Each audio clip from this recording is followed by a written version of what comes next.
যোহন 15:7 থেকে। হালেলুয়া। তোমরা যদি আমাতে থাকো এবং আমার বাক্য যদি তোমাদিগতে থাকে, তবে তোমাদের যাহা ইচ্ছা হয় যাচনা করিও, তোমাদের জন্য তাহা করা যাইবে। ইহাতে আমার পিতা মহিমান্বিত হন যে তোমরা প্রচুর ফলে ফলবান হও, আর তোমরা আমার শিষ্য হইবে। হালেলুয়া। প্রভু বলছে, যদি তোমরা আমাতে থাকো আর আমার বাক্য তোমাদের মধ্যে থাকে, তোমাদের মধ্যে মানে কি? তোমাদের হৃদয়ে যদি থাকে, পিতার কাছে আমার নামে যাচনা করো, তাহলে তোমাদের জন্য সেটা করা যাবে, কিংবা ঈশ্বর করবে। তাই তো বলছে। তাই এবার প্রভুতে থাকাটা কি? প্রভুতে থাকা কি? প্রভুতে থাকা হচ্ছে এই, আপনি নিরন্তর প্রভুর কাছে হাঁটু গাড়েন, প্রার্থনা করেন, বাক্য পড়েন, এটা হচ্ছে প্রভুতে থাকা। তখন আপনি যা প্রার্থনায় চাবেন। এবার তার মধ্যে ব্যাপার আছে, চাওয়ার মধ্যে ফারাক আছে। অনেকে বলে, প্রভু আমাকে অধিক ধন দাও। ধন করে যদি বলে আমাকে অনেক ধন দাও, ঈশ্বর কি দেবে সেটা? ঈশ্বর জানে যে অতিরিক্ত ধন যদি আমি দিয়ে দিই, এমনই পড়ে এলে ধনের চিন্তায় লাগবে, অহংকার চলে আসবে, আর এই আত্মাটা নরকে চলে যাবে। যেটুকানি প্রয়োজন সেটুকানি দেবে। এবার প্রভুতে থাকলে প্রথমত তিনি বলছেন চেতে, আর ঈশ্বর সেটা দেবেন। কখন? সব থেকে বেশি আরো দেবেন যখন আপনি ঈশ্বরের রাজ্যের জন্য কিছু চাবেন, তখন ঈশ্বর আরো তাড়াতাড়ি দেবেন। সবসময় আমরা শারীরিক ভাবনা কি, শারীরিক জীবনে টাকা হলে ভালো হয়, সংসার ভালো চলে, ঘর সংসারে অসুবিধা হবে না, দুঃখ কষ্ট থাকবে না, খাবো দাবো, আনন্দ মুক্তি করবো, সপ্তাহে একদিন প্রার্থনা হলো, ব্যাস হয়ে গেল। এটা নয়। প্রভুতে থাকা, প্রভুর কাজ করা অন্য, প্রভুর সেবা করা। খালি কি এই পুলপিটে দাঁড়িয়ে আমি যে উদ্ধার করছি এটাই খালি সেবা? না, সেবা অনেক প্রকার। সেবা অনেক প্রকার, যে যেরকম ভাবে করে। কলুসায় মন্ডলীতে চাদর বিছানো, জিনিসপত্র যে গুছিয়ে রাখা, এগুলো না সেবা। গ্রামে গ্রামে গিয়ে সুসমাচার করা, সেটাও সেবা।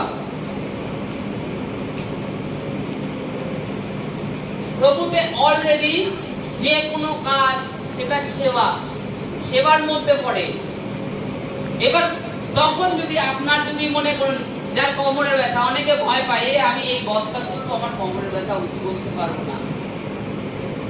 তুমি আমার ডেইলি প্রত্যেক সপ্তাহে তোমার কোমরে ব্যথা, তুমি প্রত্যেক সপ্তাহে করো, দেখো তারপরে তোমার কোমরে ব্যথা থাকে কিনা। কারণ প্রভু সেবা করছো তো, তুমি প্রভু সেবা করছো। এখানে আদার্স কাউ সেবা করতে আসুনি। এইবার তুমি যদি ঈশ্বরের কাছে যাও যে ঈশ্বর এই জিনিসটা হচ্ছে, ঈশ্বর দেবেন না? ঈশ্বর দেবেন। ওঠার জন্য তোমাকে আর চেতে হবে না, কারণ তুমি প্রভুর সেবা করছো। প্রভু চান তোমার শরীরটা, তোমার কোমরটা যেন আরো তাড়াতাড়ি তিনি সুস্থ করে দিন। তিনি চান যে আরো বেশি এই সেবা করুন। আর আমরা কি করি? সুস্থ হলে আমাদের মতন স্বাধীন জীবনে ফিরে যাই, আবার সেই শারীরিক জীবনে ফিরে যাই। শারীরিক জীবনে সংসারে আমাদেরকে থাকতে হবে। তাই বলে এটাও জেনে রাখতে হবে যে আমরা আত্মিক মানুষ, আমরা শারীরিক মানুষ আর নই। খ্রিস্টতে আমরা নতুন সৃষ্টি হয়ে গেছি। আমাদের মধ্যে এখন খ্রিস্টের আত্মা বাস করে। খ্রিস্টের আত্মা পবিত্র আত্মা, পবিত্র আত্মা বাস করেন। আর তাকে নিরাশ করো না এই অসার সংসারের মায়ায় পড়ে। তখন শেষেও তুমিও নিরাশ হয়ে যাবে অনন্ত রাজ্যে গিয়ে। আর যখন তুমি প্রভুর সেবা করবে, অলরেডি এভরিথিং, তুমি যেটা তোমার প্রয়োজন, প্রভু সুসমাচারে যাবে। তোমার কাছে অর্থ নেই, অর্থ কোথার থেকে ঈশ্বর জুগিয়ে দেবে। একটা টেস্টিমনি দেখছিলাম, পাস্টার স্যামুয়েল, হায়দ্রাবাদের পাস্টার। সেই পাস্টার কে ঈশ্বর আজ্ঞা দিয়েছে বোম্বে যা, যা বোম্বে গিয়েছে, সেখানে সুসমাচার করেছে, তার কাছে যা টাকা ছিল সেখানে শেষ, তার সাথে আরেকটা পাস্টার ছিল।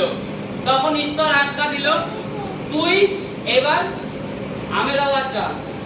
ঈশ্বর আজ্ঞা দিয়েছে, এবার আহমেদাবাদ যা। বলছে ঠিক আছে ঈশ্বর যাচ্ছি।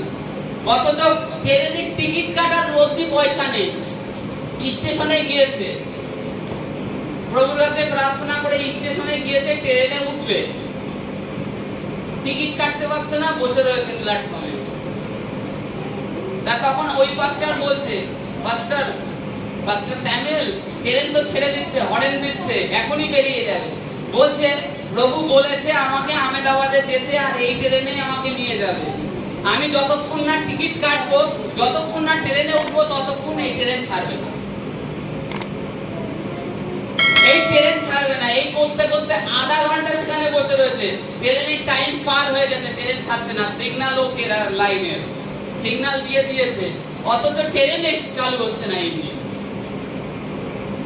যে ইঞ্জিনিয়াররা থাকে তারা এসে চেক করছে ট্রেনের ইঞ্জিনে যে কি হলো গড়বড়। ট্রেন ওকে, ট্রেন ইঞ্জিন সমেত ঢুকিয়ে নিয়ে আসলাম, আর এখন স্টার্ট হচ্ছে না কেন? আধা ঘন্টা অবধি তদন্ত করে কোনো ডিস্টার্ব পায় না, অথচ ট্রেন স্টার্ট হচ্ছে না, ইঞ্জিন স্টার্ট হচ্ছে না। তখন ঘুরে দেখে একটা লোক দৌড়তে দৌড়তে আসছে, একটা চিঠির খাপে আহমেদাবাদ যাওয়ার দুইজনের যে টিকিটের পয়সা, সেই ক টাকাই রয়েছে ওই চিঠির খাপে। এসে পাস্টার স্যামুয়েলকে দিয়ে বলছে, পাস্টার এইটা রাখুন, ঈশ্বর আপনাকে আমাকে দিতে বলেছে, আর আমার জন্য প্রার্থনা করবে।